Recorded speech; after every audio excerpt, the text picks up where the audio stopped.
So good morning, and welcome to Allen Avenue Unitarian Universalist Church's in-person and online worship. Whether today is your first time or you've been coming for years, we're so glad you're with us. My name's Mike Luce, my pronouns are he and his, and I'm a member of the worship committee. We're a growing community that transforms lives through the power of love. Our mission calls us to celebrate diversity, encourage spiritual growth, and promote social responsibility while we travel on and care for the earth. A special welcome to those who are joining us on Zoom today. If you're attending for the first time, please go to our website and fill out the welcome card so we can know more about you. We won't share it with Doge, by the way. This morning's service about wintering is a month late because of winter. It's presented by the worship committee. A lay-led worship committee is a tradition at this and many other Unitarian Universalist societies. At Allen Avenue, the worship committee either sponsors or presents one such service a month. On most other Sundays, the services are led by our minister, Reverend Tara Humphreys. And I had one announcement that I promptly lost, but it was basically that we still need submissions for the Share the Plate. So I gather they still don't have enough. So if you know a good organization that does good work, please fill out the submission form either on Breeze or there are some out in the lobby, I believe.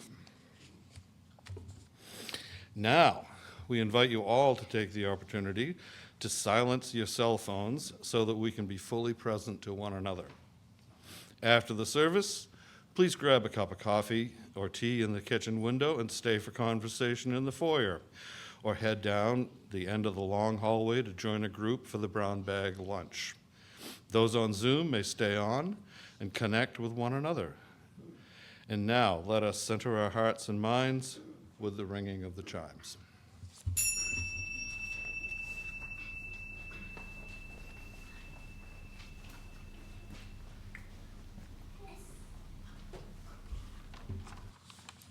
Good morning. I am not Anita Noyes Benoit. She's out with the cold. There are millions of other people I am not, but I won't attempt to list them all here. I am Rick Kimball, an eternal member of the worship committee, and I offer this call to worship. Out of the cold of winter we come. Out of the heat of political fury we come. Out of the angst of a world torn by hate and distrust and war and misunderstanding we come. Out of all that besets us, we come to worship together as one, to search beyond the turmoil of now, to explore the possibility of tomorrow, to seek and to know the larger source of peace and love. Together we renounce fear. We rejoice in possibility. We commit to building beloved community within this building and beyond. Beloved community of warmth and love, of mutual respect, of cosmic connection and understanding. Beloved community with all the hope and all the promise of spring. Let us worship together now.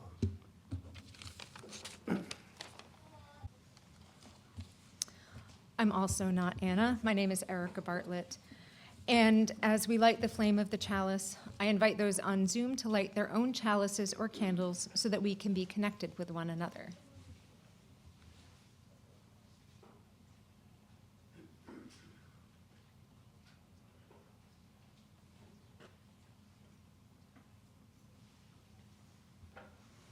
Our chalice lighting words are by Annie Forster. Come we now out of the darkness of our unknowing and the dusk of our dreaming. Come we now from far places. Come we now into the twilight of our awakening and the reflection of our gathering. Come we now all together. We bring unilluminated our dark caves of doubting. We seek, unbedazzled, the clear light of understanding.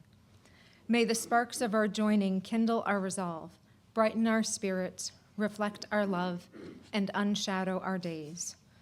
Come we now, enter the dawning. And now I invite you to join us in our opening hymn, Dark of Winter, number 55 in the gray hymnal. The words will also be on the screen. Dale will play it through once, and then we'll sing it through together, and you're invited to rise and body your spirit.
Since this morning's service is about ways of finding rest in winter, I wanted to talk about how animals rest during the winter, with a focus on mammals, although insects and reptiles also have their ways of getting through the cold months. So I'm curious, how many of you have heard about hibernation? Yes. So do any of you know what hibernation means? Do you know what hibernation means? Like bears hibernate by eating a lot, and then they go to sleep for like a few months. For a long time, yeah.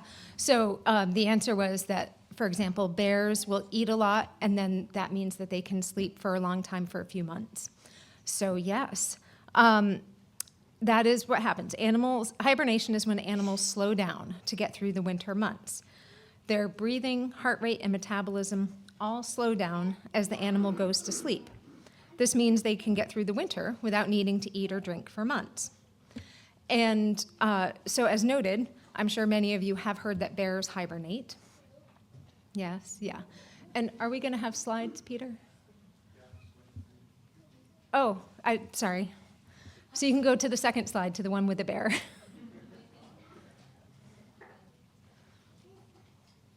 There we go. Yes. So the interesting thing is that even though bears are like the poster child of hibernation, they don't technically hibernate, but they do something that's awfully close. They go into what's called torpor. The main difference is that with torpor, animals can quickly wake up if needed to eat or to get away from danger. But their heart rates and breathing still slow down, and bears, if they're not disturbed, can sleep for more than 100 days without eating or drinking, which is pretty impressive. Next slide, please. Torpor is also what animals like raccoons, chipmunks, skunks, and red squirrels do. So my dad has actually seen a chipmunk around recently, which surprised him. So you may see some of these during the winter. But we do have 3 animals in Maine that officially fall into the hibernation category. Next slide. So one is an animal I bet a lot of you have seen, and that's the groundhog, also known as a woodchuck. Groundhogs settle down for winter usually by mid-fall. Since they already have tunnels that they use for summer, they dig a den near one of the tunnels. The den will be below frost line, so they don't freeze, and above the water line, so they don't get flooded out. When they go into hibernation, a groundhog's body temperature will get down to 37 or 38 degrees, which is barely above freezing. And their hearts, which normally beat between 90 and 100 times a minute, will get down to 4 beats a minute. They also only take 10 breaths an hour, so it's very impressive. Next slide. Another hibernating Maine animal is one you might not expect, little brown bats. Technically, I don't think that's a little brown bat, but that's just the best picture of a bat I could find. So you can look up what little brown bats actually look like. Yes? Little brown bats are also endangered species. Oh, thank you. He commented that little brown bats are also endangered. Thank you.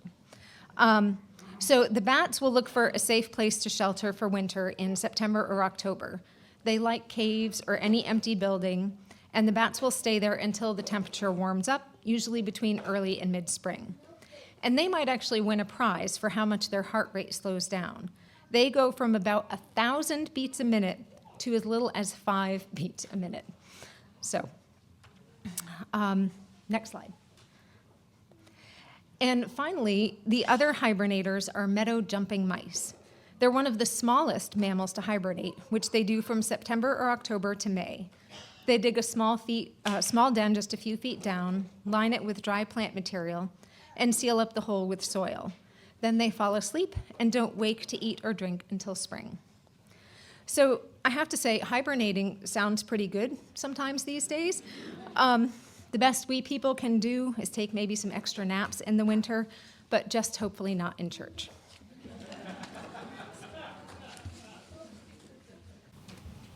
Hey, I've missed y'all. I have not been hibernating. Felt like it at some points. In a few moments, some of us are going to go to religious education, but first, I would like to invite our lamplighter, Dexter, to join me in the pulpit. A lamplighter is entrusted to transfer the light of the sanctuary chalice to the lamp and then go forth to RE spaces where they will light the lamp there.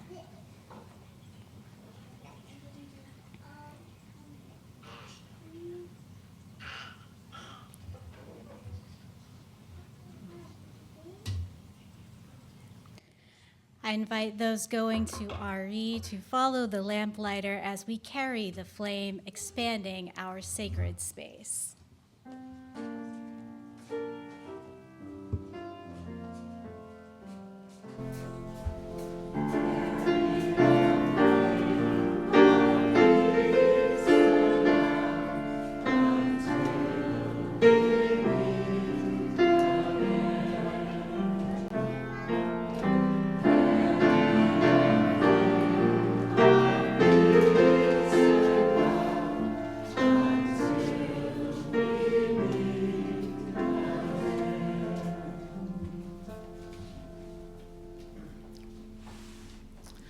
Good morning. I'm Leslie McConnell, and I have a member of the worship committee after taking a very long hiatus. I'm very glad to be back.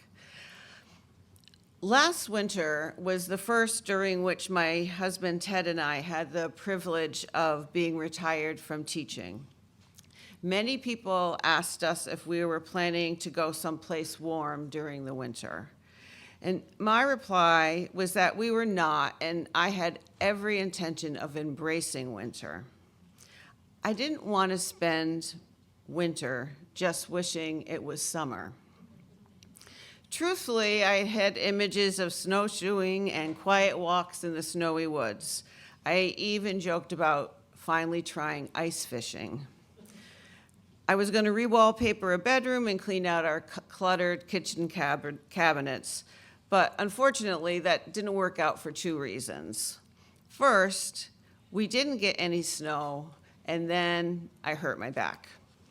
So my main activity ended up being traveling back and forth to the physical therapist, doing exercises at home, and trying not to slip and fall on the ever-present ice.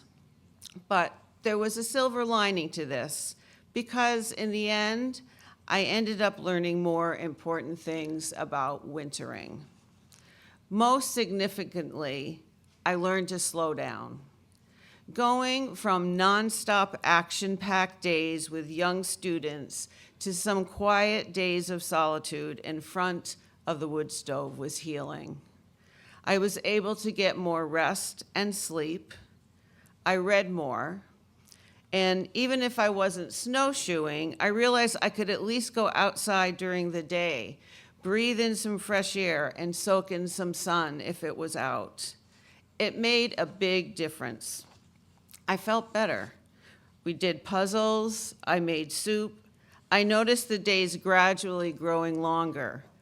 I ignored most of the news, bringing in only the pieces I knew I could handle. I learned the power of retreat. I began my teaching career a long time ago as an environmental educator. I continued to teach a winter ecology class unit to students of different ages over the years. The main thing they learned was that animals adapt to winter in 3 different ways. They migrate, they insulate, or they hibernate, as we heard from Erica. We as people essentially do much of the same, or a combination of all 3 things. We go to Florida, we buy down coats, or we stay home more. I learned that I liked staying put. I enjoyed having more time to concentrate on quiet pleasures instead of being busy all the time. And I know that this winter especially, it will be okay to block out some of the world. Instead of lying on a tropical beach, I will be keeping warm in front of the wood stove. I'll be gathering strength, hoping to emerge in the spring with renewed energy. For the joys and sorrows shared aloud and those that are unspoken and live in the wider community, let us take a moment of reflection and prayer. And this prayer is titled The Pulse of Life. It's by Jennifer Johnson. These are anxious days, hair-pulling, hand-wringing days. We are bombarded from all sides with new and unprecedented developments, grave threats to our national values and institutions on one hand, and countless calls to action on the other. And then the flood of critique and analysis. Whose strategy is winning? How do we outmaneuver the other side? These are indeed uncertain times. And yet, there are some things we know for certain. We know that our blue boat home continues to rotate on its axis, continues its familiar sojourn around the sun. The sun rises and sets, and if we remember to pause, we may lose ourselves, but for a moment, in the glorious play of light and color on the horizon. Thank you.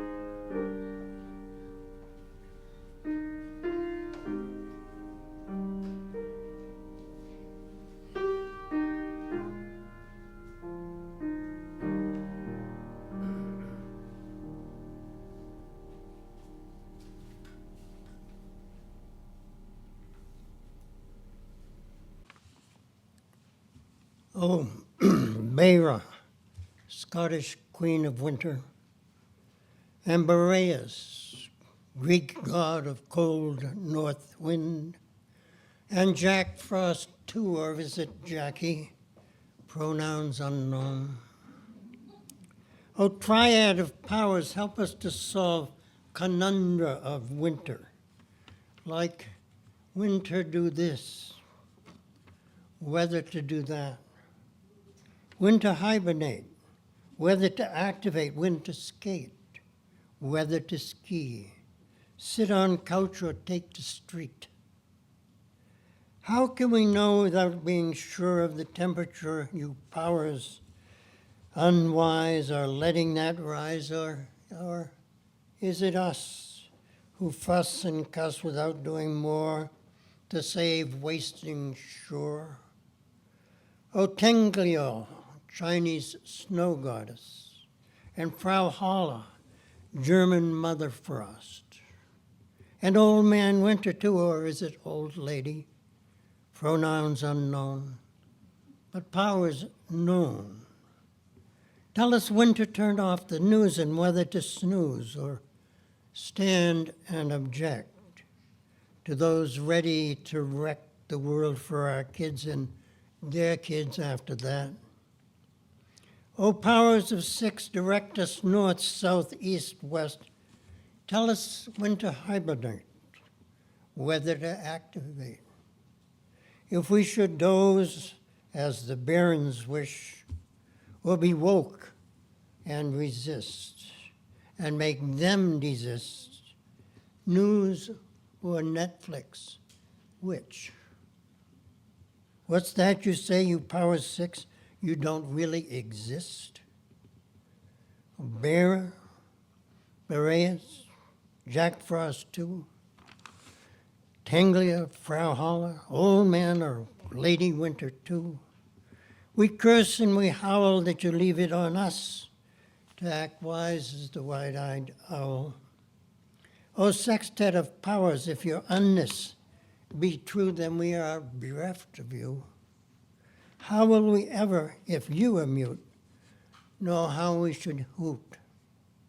We must accept that the powers we need are already ours. Only we can solve conundra of winter, like when to do this, whether to do that, when to hide from snow, or whether to roll in it, then deal with it, when to hibernate, whether to activate, and cause cold winds to soften or to return.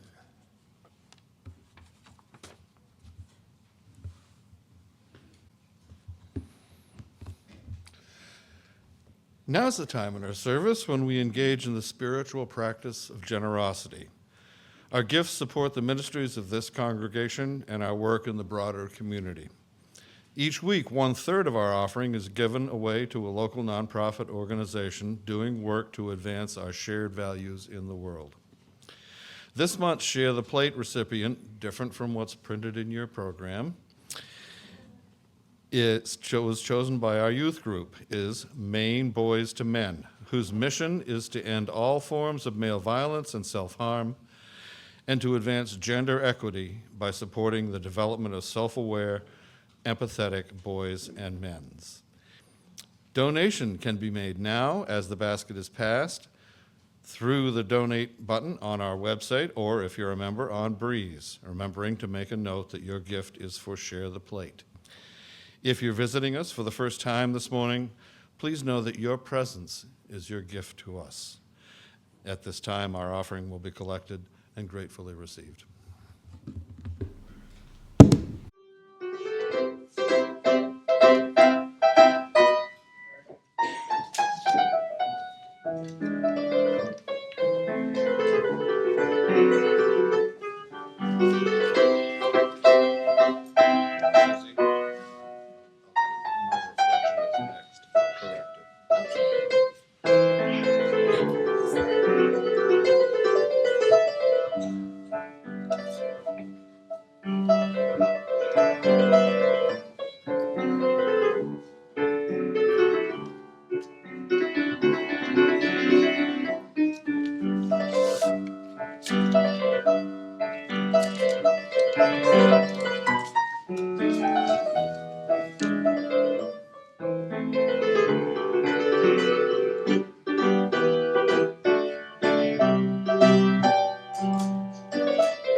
And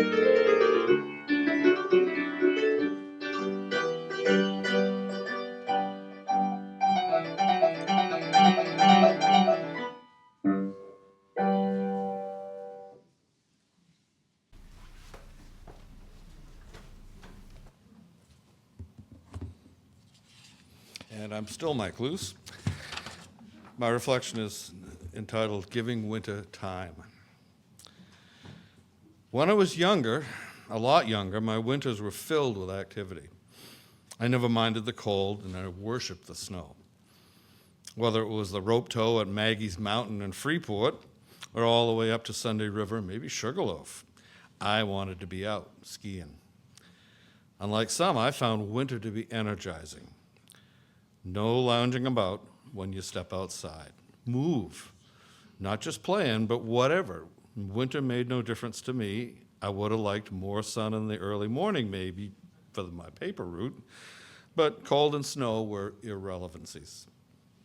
So what's changed? Well, I slowed down, that's what. I sure couldn't do what I did way back then, but now when winter comes, and especially when the holiday seasonal madness syndrome lapses, I'm ready for my retreat within a retreat. You see, my shop has long been a sanctuary for me, a place to retreat as well as do some actually objectively useful stuff too. In the fall, I spend a lot of time making stuff that'll be gifts for the fair or for people or like that. It's fun and rewarding, but during that time, I'm focusing on production to some extent. Some of it allows me to enter that happy place of just sinking into the work, but a lot of the repetitive stuff, not so much. The inevitable rush to get stuff done leaves me with that phew feeling after Christmas. So now's the time, or the last couple of months, when I winter in a way which resonates with what the world evokes. I can sink into slow contemplation and creativity and just let whatever happen to some extent. This year, I was focused on the 3 benches for our grounds, one of which is still over there. I had the basic pieces in the shop for some time, and they and I had been having our usual staring contest, with ideas coming and going, back and forth. Now, in this time of year, I can open to it, and things come together. The saddle of that limb over there that became a seat is then the suggestion of the shape of a chalice, and the arms open out. It's for a purpose rather than enclosing you. It came together over a couple of days when I dove in and figured it out that way. I never rushed, but things flowed. A lot of the rest of the world may slow down as winter settles in, and me with it, but that slower rhythm seems to let me listen better. It feels peaceful somehow. At the same time, it feels to me that there's a lot going on in my head during those times, while I bask in the serenity of contemplation. Some of the best stuff I think I've done has emerged, as Click and Clack used to say, unencumbered by the thought process. Now, whether I can continue this through the rest of the winter and the next few years will be a test. I may find myself refusing to emerge from my winter sanctuary. So, should you find me huddled down there in May, still wearing socks and sandals and refusing to leave, just give me some time. I'm giving winter some time this year.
My name is Erica Bartlett, and I've noticed that life has an interesting sense of humor sometimes. In early January, I was looking over quotes I had saved from the book Wintering by Catherine May, and one of them was about how hard she found it to slow down until she got sick and was forced to rest. I could relate to that since I'd just had a 2-week vacation, but felt like I'd barely had any downtime. And then I got COVID. Whether I wanted to or not, I was forced to spend quite a few days taking naps and generally not doing much because I just didn't have the energy or mental focus. I couldn't even play with my cats as much, which definitely annoyed them. With all that time, I started thinking about why it's so difficult to slow down and rest. In some ways, it's not hard to understand. Our society certainly doesn't seem to value rest or taking your time. It seems like most companies these days feel obligated to describe themselves as fast-paced. And while many may claim they support a good work-life balance, too frequently it's lip service. For example, someone I know said she was bullied into working a lot when she had COVID, and she thinks it's why she got long COVID. I'm happy to say that my boss was much more understanding, but I'm not sure that's the norm. So the societal pressure is certainly there, and that was also the example I got from my mom. She was always busy with teaching, grading, recertifying, doing lesson plans, gardening, canning, and more. She did enjoy a lot of what she did, but I can't say she rested very much, at least not that I recall. For her and for me, I think it often comes down to not wanting to waste time, of wanting to feel productive and useful. I realize intellectually that resting and taking things slow isn't a waste of time, but it can be hard to internalize. What I have to keep reminding myself is that if I don't make space for rest, life will do it for me, usually at an inopportune time, such as with getting COVID. It would seem better to make the time on my own. But more than that, I appreciated what Catherine May had to say about the idea of usefulness. She wrote, quote, "Usefulness is a useless concept when it comes to humans.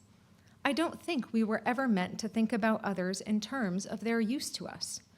We flourish on caring, on doling out love. The most helpless members of our families and communities, such as our children and elders, are what stick us together. It's how we thrive. Our winters are our social glue." End quote. What a radical idea, that people aren't only to be valued based on productivity or how much we output. That doesn't square well with our capitalistic society, or even how I think of my own value much of the time, but I think May has it right. I'm going to try to remember that way of thinking about it, and while I'm sure I'll revert back to the must-be-doing-something approach at times, I hope I can get better at resting for the sake of it, and not only when I'm forced to. And now you're invited to join us for our closing hymn, number 352, Find a Stillness. It's in the gray hymnal, and the words will be on the screen. And again, Dale will play it through once, and then we'll sing together.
After going to church for the first time in years, Catherine May wrote, quote, "I realize how uplifted I have been by an hour spent in a church pew with nothing to do but listen and smile at the occasional fiddling toddler.